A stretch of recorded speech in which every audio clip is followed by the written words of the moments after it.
Circle 8. Circle 8. Circle 8. Welcome to Circle 8. Gestalt Therapy. The Me, the I Lost. An Introduction to Gestalt Therapy by Glenn Guanzon Glarino. Preface.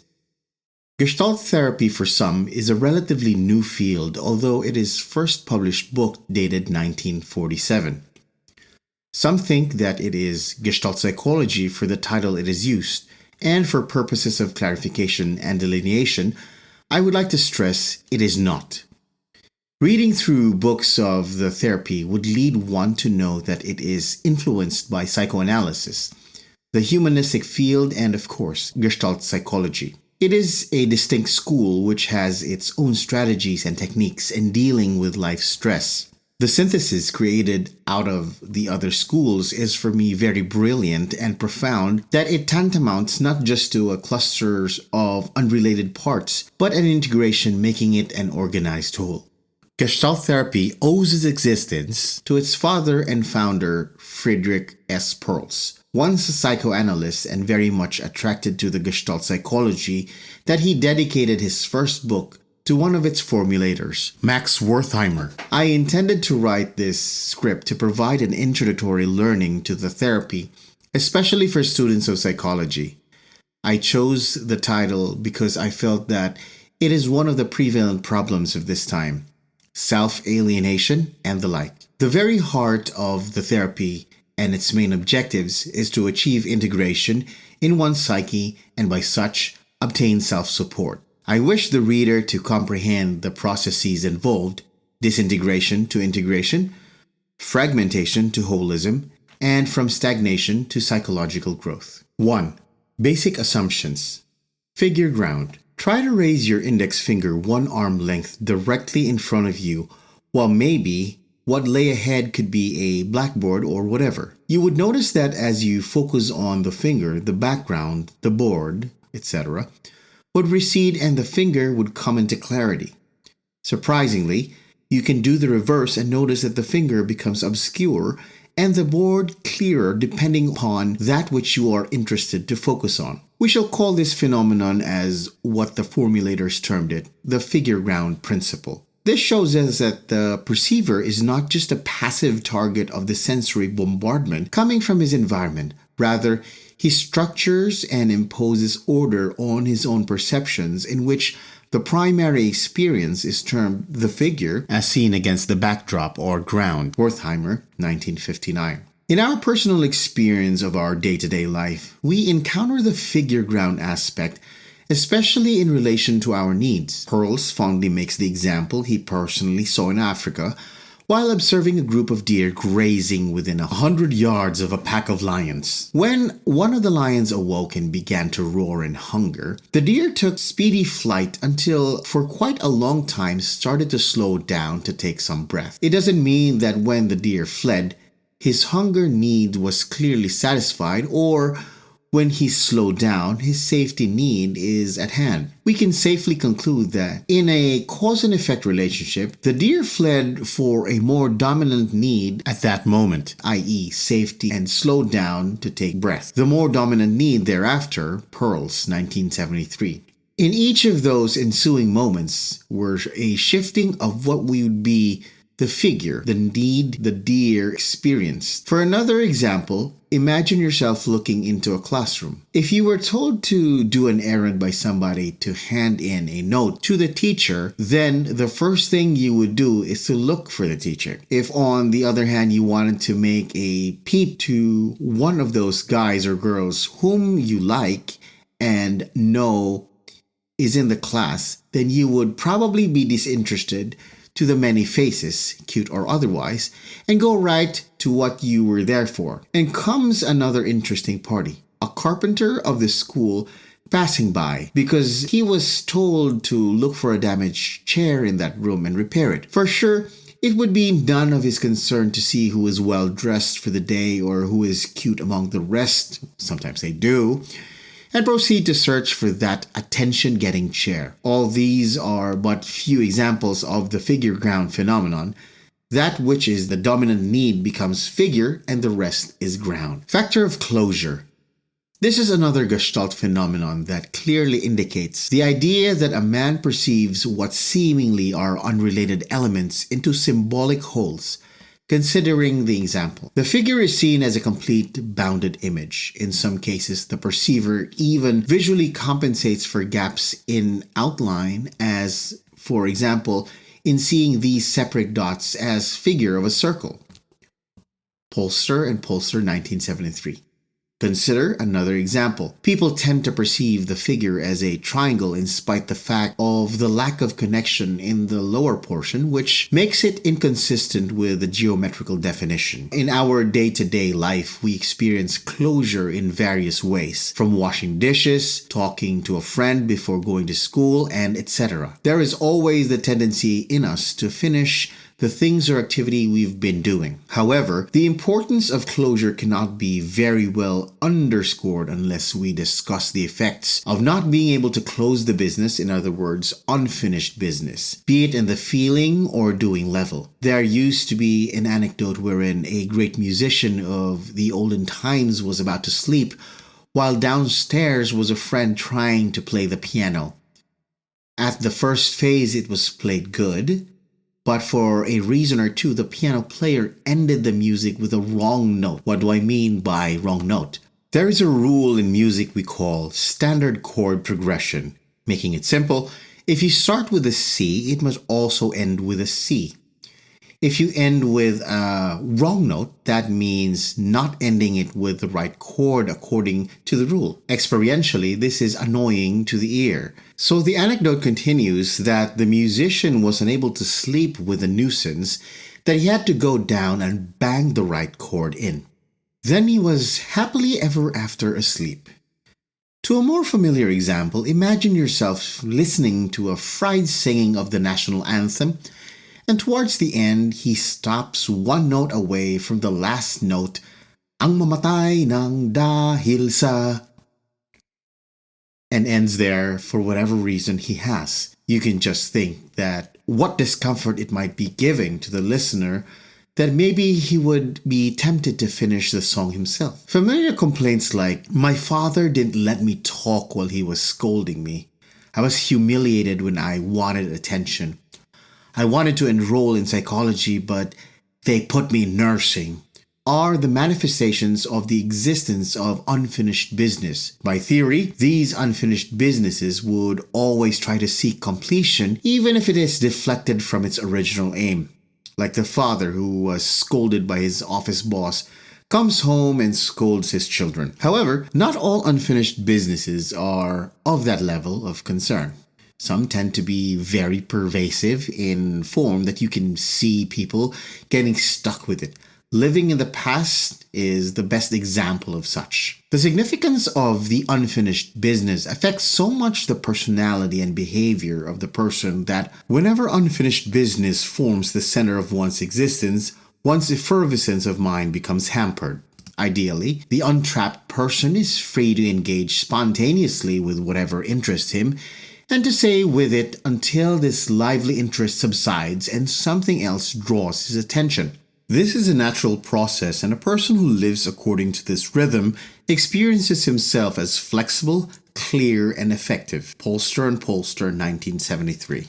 This was part of the discussion in the chapter of Unfinished Business on Polster's book and indicates very well the would-be effect of a central unfinished business, such as that a person becomes rigidly or compulsively into an activity of completion that he fails to see other aspects in his here and now situation, which might be of interest. An ex-seminarian who has repressed so much of his of-the-world tendencies in the seminary for fear of being ostracized finds himself outside as a hedonist person in order to create completion of his unfinished business, sometimes or most often failing to see other aspects or opportunities in his new freedom can give to him. Unfinished business leads to a rigid figure ground of needs satisfaction, hardly unable to reverse itself or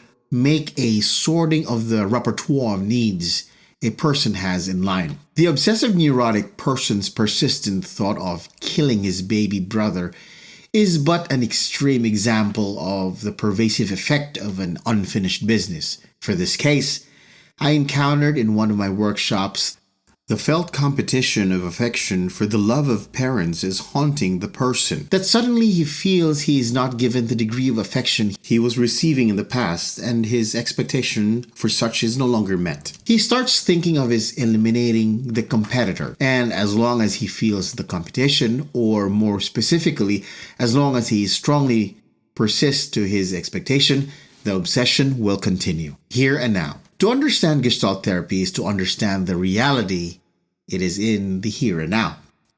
For in fact, Gestalt therapy is here and now therapy. Pearls, 1973. Pearls gives the statement that the present is the only significant tense, for the past is gone and the future has not yet arrived. For most people, the power of the present is lost because instead of being in the present, they ruminate about the past or engage in endless plans and resolution for the future, as they direct their energies towards what might have been or what might be.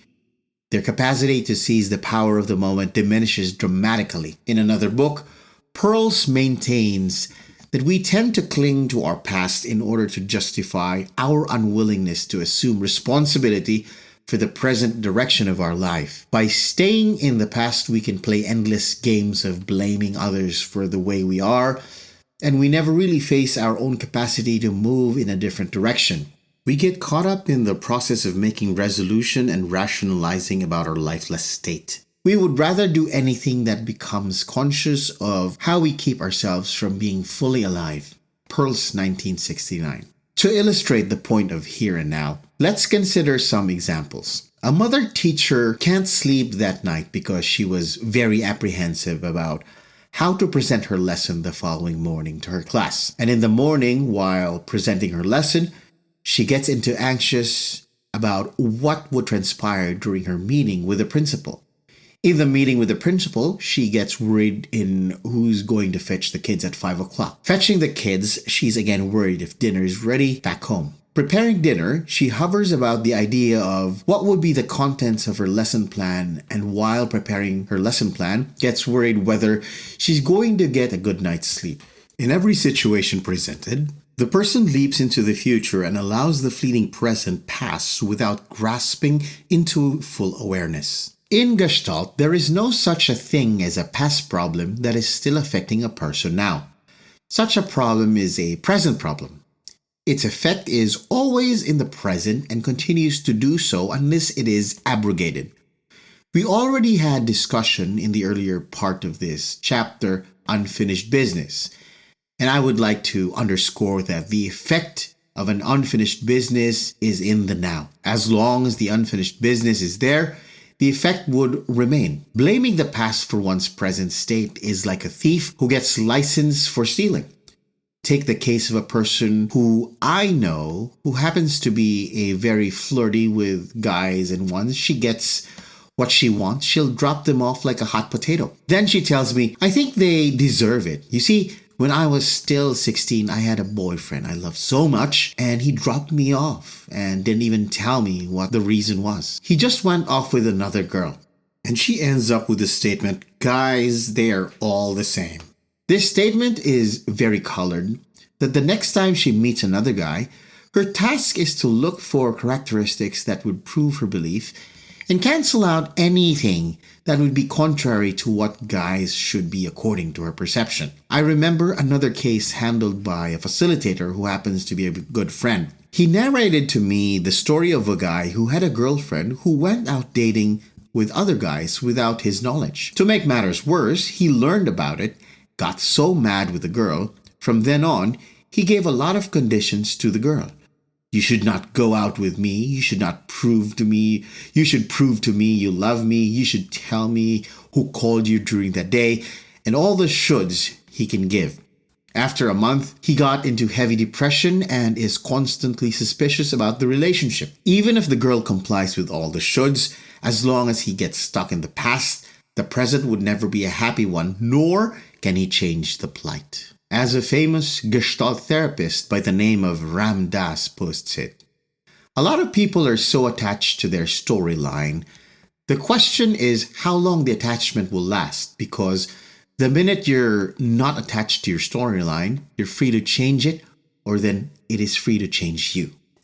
Downing, 1976. To proceed with one more example, which I think is best to illustrate the primacy of the here and now experience, it is the activity of sexual intercourse. If Bert and Leia think about what happened before or what will happen the next time during the coitus, they will lose the whole experience. Only when they focus on every ensuing moment that they get into its meaningful experience that they would basically lead to a healthy sex life. It is quite difficult indeed to realize the importance of the here and now. The moment you try to grasp it, it's already gone. But what is of great interest is that the one's future could never be unless it passes the mode of being present, nor the past be passed without going through the here and now. Yet we allow so much of the present to go by without really paying attention to it, i.e., the opportunities and perspective it can give us, because we are so engrossed the memory of the what was and the anticipation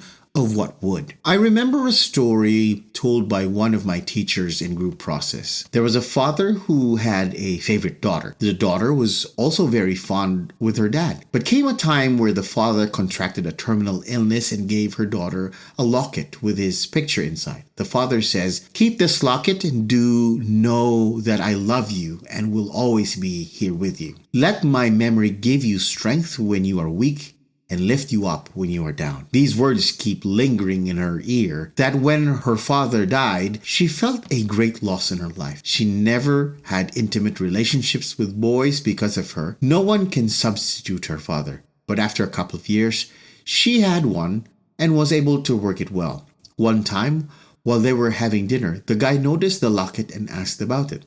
The girl explained everything, that it was a memory from her father, whom she gets strength and security and makes her feel assured that she is being loved, and so on. The guy just nods in understanding and utters a few simple but very sincere words. "I care for you too, and it makes the two of us now, your father and me." After dinner, they walked along the streets and happened to pass by a bridge, and at the port, the daughter took out her locket and threw it in the clear stream below. The guy was surprised and asked, "Why do you throw it away?" The girl replied with a smile, "You are enough."